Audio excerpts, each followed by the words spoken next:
नमस्कार साथियों, मैं मुकेश परिहार यूथ एकेडमी के यूट्यूब चैनल पर आपका हार्दिक अभिनंदन करता हूं, स्वागत करता हूं, वंदन करता हूं। हम पढ़ रहे हैं वोकैब सेशन। वोकैब का 13 सेक्शन है, 13वां सेक्शन है, जिसमें हम कुछ 3 वर्ड लेते हैं और दिन के सिनोनिम्स और एंटोनिम्स पढ़ते हैं और कुछ 1 वर्ड सब्स्टिट्यूशन लेते हैं। ठीक है, तो हम बढ़ते हैं आज हमारे पहले वर्ड की तरफ।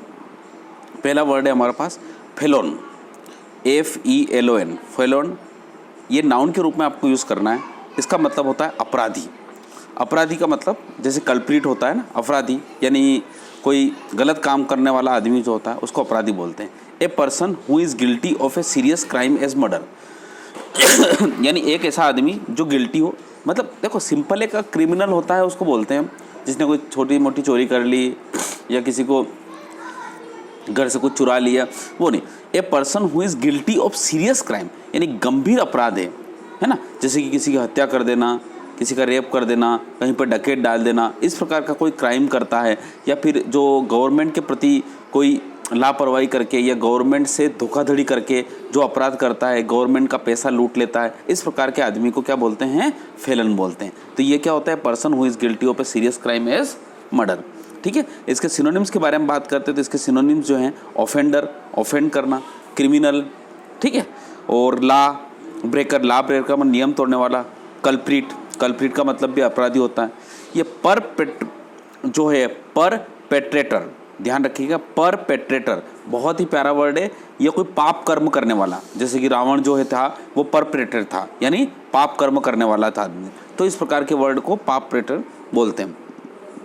ये जनरली पाप से बना है। जैसे इसको अगर देखें पर टेट, या भी इस प्रकार से देखो तो यहाँ पे पाप दिख रहा है, तो ये पाप कर्म करने वाला आदमी को बोला जाता है। ठीक है, इनोसेंट, एंजिल, सेंट, सेंट का मतलब साधु होता है, हीरो, ये इस प्रकार की जो आदमी होते हैं उसको बोला जाता है। ये इसके एंटोनिम्स हो गए। ठीक है, अब इसके बारे में सेंटेंस है। सेंटेंस कुछ भी हो सकता है। Ministry of corporate affairs, corporate affairs का मतलब होता है कॉर्पोरेट मामला। कॉर्पोरेट मतलब होता है बड़ी बड़ी इंडस्ट्री जो होती है उनको चलाने के लिए जो मिनिस्ट्री इस्तेमाल की जाती है वो मिनिस्ट्री ऑफ कॉर्पोरेट अफेयर्स होती है। जैसे कि गृह मंत्रालय के लिए तो ministry of home affairs, ministry of foreign affairs, इस प्रकार से तो मिनिस्ट्री ऑफ कॉर्पोरेट अफेयर्स होती है। उन्होंने एक तैयार करी है, प्रिपेयर्ड ए लिस्ट ऑफ फेलन्स।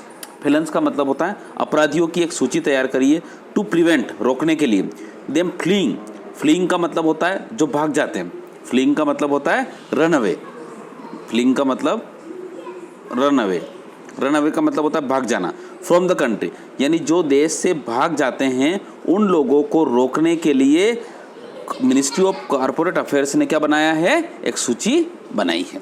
ठीक है, तो इस प्रकार से हम आगे चलते हैं। आपने कौन सा वर्ड पढ़ा? फेलन पढ़ा। ओके, वर्ड नंबर 33, वर्ड क्या है? पैरामाउंट। पैरामाउंट बहुत बड़ा वर्ड है। पैरामाउंट स्कूल भी होता है, जैसे पैरामाउंट का मतलब होता है एडजेक्टिव के रूप में होता है सर्वोपरि, जो सबसे ऊपर हो। ठीक है, more important then anything else supreme, यानी बहुत ज़्यादा इंपॉर्टेंट होता है, सबसे ऊपर होता है, जो आसपास है उसमें। जैसे कि my father is a Paramount person, तो आप अपने पिताजी के बारे में भी बता सकते हैं कि वो सर्वोपरि है ना। जैसे कि आई एम ए सर्वोपरि, या I am a paramount of my family, मैं मेरे परिवार के लिए क्या हूँ? सर्वोपरि हूँ। तो इस प्रकार से बात कर सकते हैं हम। यहाँ पे सिनोनिम्स होगा इसका chief, man, principal, supreme, foremost, foremost का, और प्रीडोमिनेंट। ठीक है, तो अब एंटोनिम्स के बारे में बात करें तो एंटोनिम्स होगा इसके least, last, inferior, insignificant.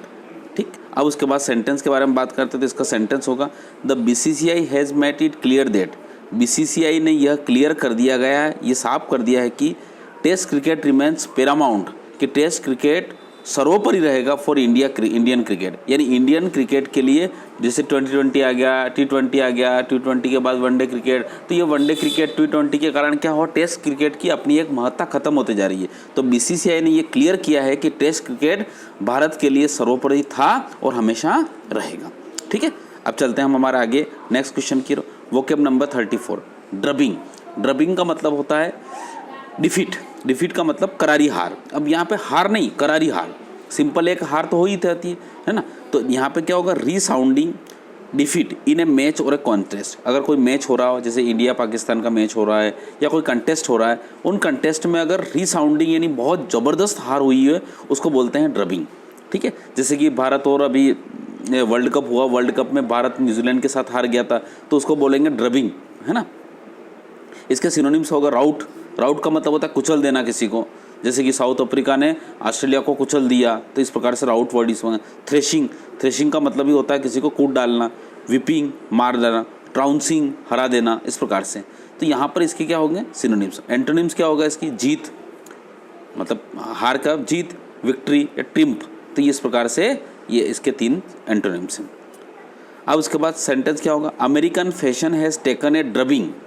American fashion has taken a drubbing यानी अमेरिकन फैशन को करारी हार का सामना करना पड़ा है या करारी हार हुई है when compare to European style. European style की तुलना में उनको करारी हार का सामना या करारी हार हुई है। ठीक है, अब हम वन वर्ड की तरफ बढ़ते हैं। हमारे वन वर्ड सब्स्टिट्यूशन है। देखिए, तो हमने कितने वर्ड पढ़े, 3 वर्ड पढ़े। फेलन, फेलन का मतलब होता है अपराधी या सीरियस क्राइम करने वाला, और पैरामाउंट का मतलब होता है सर्वोपरि, और ड्रबिंग का मतलब होता है रिसाउंडिंग डिफीट। ठीक है, अब हम बढ़ते हैं हमारे वन वर्ड सब्स्टिट्यूशन की तरफ। तो our one word substitution is that we have read already 55. Okay, now turn to the 56. To import goods illegally without payment of custom duties। यानी टू इम्पोर्ट गुड्स, इम्पोर्ट का मतलब होता है आयात करना, गुड्स का मतलब होता है सामान का, इलीगली अवैधानिक तरीके से, है ना, without payment of custom duties. यानी कस्टम ड्यूटी जो होती है, क्योंकि क्या है कि कहीं से भी हम माल लाते हैं ना, तो उसके लिए कस्टम ड्यूटी हमको देना पड़ती है। यानी ये कर होता है, टैक्स होता है, ये देना पड़ती है। पर बिना इसको दिए अगर हम कोई लाते हैं तो उसको बोलते हैं स्मगल। क्या बोलते हैं, स्मगल। स्मगल का मतलब होता है तस्कर व्यापार। क्या करना है, स्मगल का मतलब क्या होता है, तस्कर व्यापार।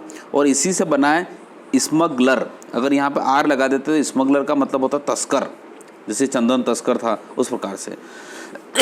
यहाँ पे एक वर्ड हो चुका है। अगला word 57, A disease which spread through air and water. एक ऐसी बीमारी जो फैलती है through air and water. Air and water का मतलब होता है हवा और पानी से फैलती है। तो हवा और पानी से जो बीमारी फैलती है उसको बोलते हैं इन्फेक्शियस। क्या बोलते हैं, इन्फेक्शियस। INFECTIOUS, इन्फेक्ट होती है जिस प्रकार से, है ना। तो यहाँ पे इन्फेक्ट, एयर जो हो रहा है इन्फेक्ट से बनती है। ठीक है, अब आगे चलते हैं हम हमारा एक और word, A disease which spread by physical touch और कॉन्टेक्ट। जो अभी कोरोना चल रहा है, वो कोरोना हमारी जो डिसीज़ है वो कौन सी डिसीज़ है। देखिए, अभी अगर आप बात करें तो कोरोना कौन सी डिसीज़ है, कंटेजियस डिसीज़ है, यानी संक्रामक रोग है। तो यहाँ पर हम बात भी कर सकते हैं, वैसे दोनों ही क्या हो गए, संक्रामक। अगर हिंदी अर्थ देखें तो क्या होता है, दोनों ही का मतलब होता है संक्रामक। पर जो हवा और पानी से फैलती है उसको बोलते हैं इन्फेक्शियस। और उसके बाद ए disease which spreads by physical touch और कंटेक्ट, तो उसको बोलते हैं कंटेजियस। ठीक है, तो अभी हमारा कोरोना जो डिसीज है वो कंटेजियस डिसीज है। A person who is unable to pay debts और ऑनर हिज कमिटमेंट्स। ये डबल बार लिखा गया है, a person who is unable to pay his debts और ऑनर हिज कमिटमेंट्स। मतलब क्या होता है, एक आदमी जो अपने कर्जे और अपना जो सम्मान है वो कमिटमेंट के हिसाब से नहीं करता, तो उसको बोलते हैं इनसॉल्वेंट। क्या बोलते हैं इसको, इनसॉल्वेंट। इनसॉल्वेंट का मतलब होता है दिवालिया। ठीक है, क्या होता है, दिवालिया। ध्यान रखिएगा, यहाँ पे हम इंग्लिश वर्ड, ये इनसॉल्वेंट का मतलब होता है दिवालिया। ठीक है, और इन्फेक्शियस का मतलब भी संक्रामक होता है और इसका मतलब भी संक्रामक होता है। पर जो हवा और पानी से फैलता है उसको इन्फेक्शियस बोलते हैं, और जो टच से, फिजिकल टच से होता है उसको बोलते हैं कंटेजियस। और स्मगल का मतलब होता है तस्कर व्यापार करना। कौन सा होता है, तस्कर व्यापार करना। ठीक है, इसका हिंदी लिख लीजिएगा। अगला सेंटेंस है, लास्ट है इसका, person living at the some time. Some time नहीं है सर, वो सेम टाइम है। क्या है, a person living at the same time. A person living at the same time, यानी ये भी 2 बार लिखा गया है। Person living at the same time मतलब, ध्यान रखिएगा, ये एक ऐसा आदमी जो सेम, सम नहीं है वो, SAME, same time. Same time का मतलब होता है उसी समय एक पर्सन जीता। एक ध्यान रखिएगा, जैसे कि अभी आज की तारीख में हमारे मोदी जी हैं, और मोदी जी के समकालीन कौन है? राहुल गांधी जी है। उसी के समकालीन कौन है?